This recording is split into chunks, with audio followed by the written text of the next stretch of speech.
I'm Andy. Hi, it's Dave. Hi, it's Kirk. Morning, guys. How are we all this morning? Andy, you all right? Yeah, not bad, thank you. Busy weekend, all good though. How are you? Yeah, not too bad. Kirk, you all right, mate? Yep, all good, raring to go. Ready to go for another video. So today, I've got a feeling, as always, I don't tell you guys what video you're going to react to, but it's a video I've seen already on the other channel, but I don't think you will have seen it unless you watch a lot of or listen to a lot of rock radio. Now, Andy, if you listen to any kind of rock radio in your van when you're driving, you may have come across this song, but if you haven't, if you don't listen to rock radio, you may not have. But we're gonna go check it out and obviously share thoughts and feelings at the end. You will get the song band title and the song title on the screen. It comes up as part of the video, so I won't ask you to guess at the end, but let's go check out today's video.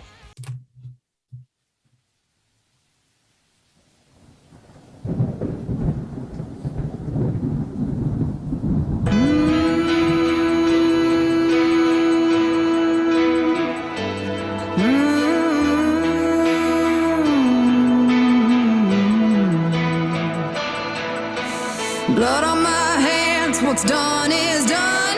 Left you by the road with the crows and the dust. Heart so hollow, deep as a cave. One day I'll be dancing on your grave, taking it back, the life you stole.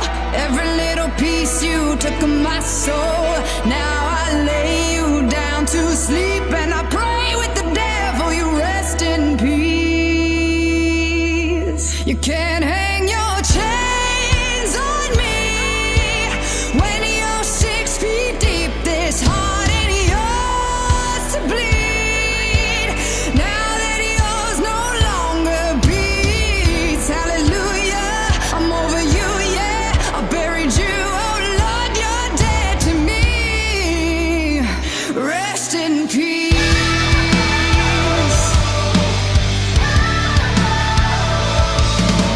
Black umbrella in the pouring rain. No preacher, no prayer to cry your name. A little too late to right your wrongs. No one's laying roses on your bones. No tears, no loving memories. Long is the road out of hell and the misery.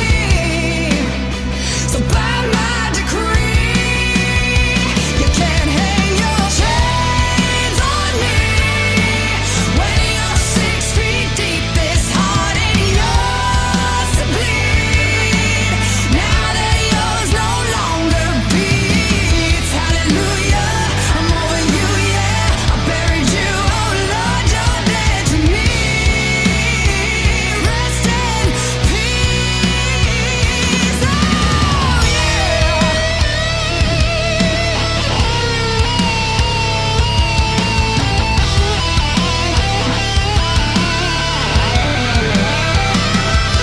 You can't hurt me now, can't hold me down.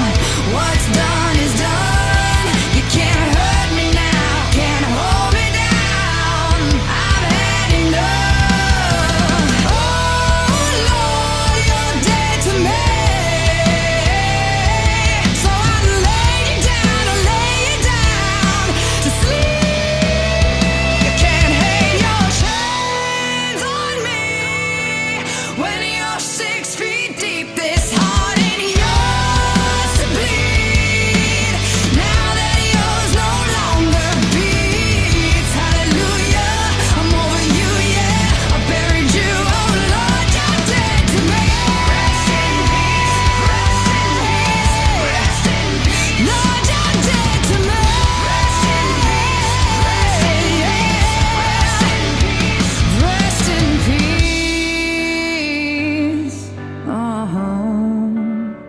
Rest in peace.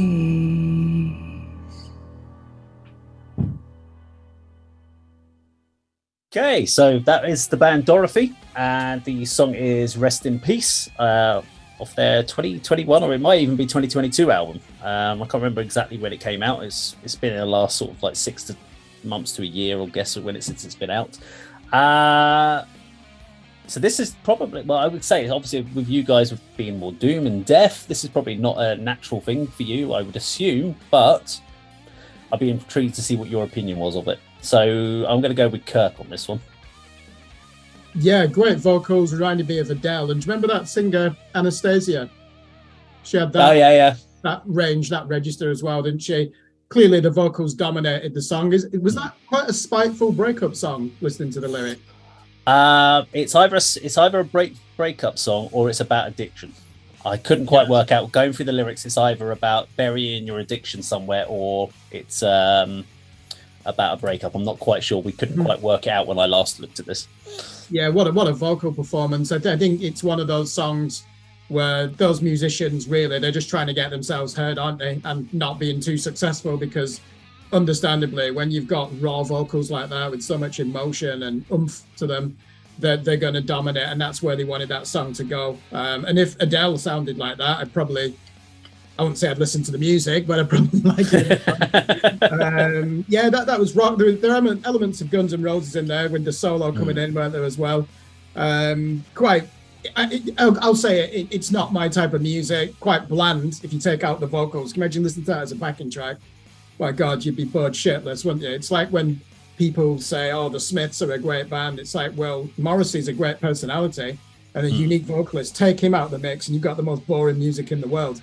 They're not as bad as that. I couldn't listen to an album of that. No matter how extraordinary a voice is. And let me just say, did you see those high cheekbones on the beauty of that woman? Is she called Dorothy or? She is Dorothy, yeah. So the band is very much based around her. Yeah, she's astoundingly beautiful. Which nowadays actually can be offensive, can it? Am I objectifying her? I'm just making. Yeah, you are. Yeah, you are. Okay, yeah. I apologise for complimenting you on your extraordinary beauty. Okay, Andy, what did you think? Yeah, a nice refreshing change from what we review here and what I usually listen to. I guess they're American.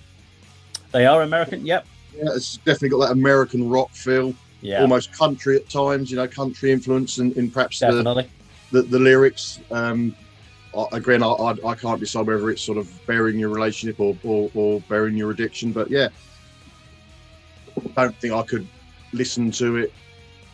As you can say, Kirk, it's not exactly outstanding. It's just sort of, as I mentioned at the beginning, just a refreshing change. But yeah, she's stunning looking. I particularly like the sort of the morning outfit she was wearing with the black veil. That was sort of a reflection of the content of the song. We've talked a lot about solos in our last few review videos, and again, I was pleased to say this one didn't go on too long. It was a bit. I could almost anticipate where it was going. Never hearing the song before, I could almost sort of hear what the guy was going to play, but he kept it nice and short and it complemented the song. If that's your sort of genre and style of music, it certainly ticks the boxes. I enjoyed the video, but it's not something I'll be pursuing any further, I don't think. But yeah, entertaining. It is. I mean, this is their third studio album. It came out in April this year and was tipped by a lot of them for album of the year. Most of the kind of standardized, like Loudwire and Kerrang, all of those have put this down for their album of the year. Wow. Mainly because it sits in the hard rock genre. So within the hard rock category, there isn't anyone that's really kind of got the element of the classic hard rock sound with that style of vocals that can hit that range and have that husky, country-esque sound to her vocals. It's a 10-track album and it's 36 minutes long. So it gives you an idea of most tracks are around the 3 minutes 30 seconds sort of length. So it's all radio friendly. It's actually an album that's on my consistent playlist, so I listen to it a lot in the car because that's one of the softer ones. There's a lot more mid-tempo, but if you imagine like the Skid Row, are they a bit like Hailstorm? You know that band Hailstorm? I'm guessing I know them very well because they're also on my list. But yes, Hailstorm are in a similar vein to what Hailstorm do in a lot. Because I love her vocals, Lizzie. She's one of the finest singers around. And can I ask you another question, Dave? Do you know that band, The Pretty Reckless? Yeah. Do they sound like that? I hear again, similar vein. So Pretty Reckless have been that same tour. So Dorothy, Pretty Reckless, and Hailstorm all went on tour together. Oh, that makes sense. So just to give you an idea, they did tour. I know what to expect. So yeah, they're all in that kind of classic, great hard rock vocals. And you know that this is my genre, so this is where I feel the most comfortable. And there are some amazing like tracks on that particular album. But if you're looking for speed and aggression, it's not the album for you. If you like country swing to your sort of and country hard rock, and they put themselves as post grunge blues hard rock. I kind of felt they were more country hard rock from that vocal tone. There's definitely more of a country swing to their stance. But definitely one of my favorite albums I've come across this year. And it'd be interesting to see if you're into hard rock, you're going to be into this band, but they're not a band where death metal heads are going to go, yeah, I love country rock now. They're not going to convert. And that's the hard thing, finding a band where you can actually, if your genre is a different genre, to try and that transition piece.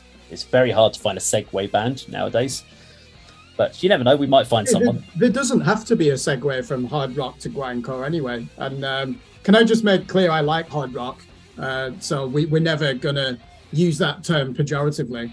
Clearly we know that that's your favorite style. I grew up on hard rock as well, so I'll always respect it. I'll still put on my Led Zeppelin albums. I know that the 80s and 90s hard rock. Yeah, give me Led Zeppelin 2 any day. I'll happily listen to that.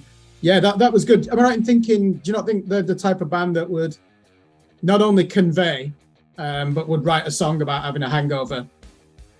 Probably, yeah. The hangover as well, not celebrating it, not like the sleaze rock of the 80s. It really has that contemplative nature to it, doesn't it? Because of her vocals. No, they're a good band. They write some interesting tracks. They talk about being the black sheep of the family. There's a song it's called The Black Sheep. There's ones about drinking whiskey. There's stuff like that, which is where whenever you get a song about drinking whiskey, you're kind of talking country rock at that point, because they love their blues and rock. Blues. It's got to be blues, that. Go back to the vocals, Dave. I don't know if I've commented, but they are, she is a really fantastic vocalist. I got the impression from that song that she's got more in her. Does the rest of the album, does she extend her range? She does. More power? Because that'd be good to hear as well. Because there is more power, yeah. It's in that song, and I just got the impression that there's even more talent there that we perhaps didn't hear in that song that's explored in the album. I think for me, it sounds like she's using about 50% of her power in that song. She did it very. She sounded great, but it sounded way too easy for her. Never felt like you were putting her under task at all. She could just swan around and sing at that power, whereas a lot of other vocalists would have to really stand there at the microphone and work on it. She could just wander around, their limit. But yeah, she's making a cup of tea and just belting it out. So what you're saying is there then. So even I don't think there was any restraint, but what you're saying, she makes it look easy because she's so far too easy. Yeah. Now I understand, because I don't think she held back from an emotive point of view. No. On that, my only criticism, it's just Adele with guitars. Right. I know what you mean, written for rock, but basically, if you like Adele, you're gonna like that song, aren't you? Yeah. Fair enough. Well, that was our reaction to Dorothy, and rest in peace. Now, if you like this video, please do subscribe, click the bell icon, like and share, and we will see you on another video sometime very soon. Take care. Bye-bye. Bye.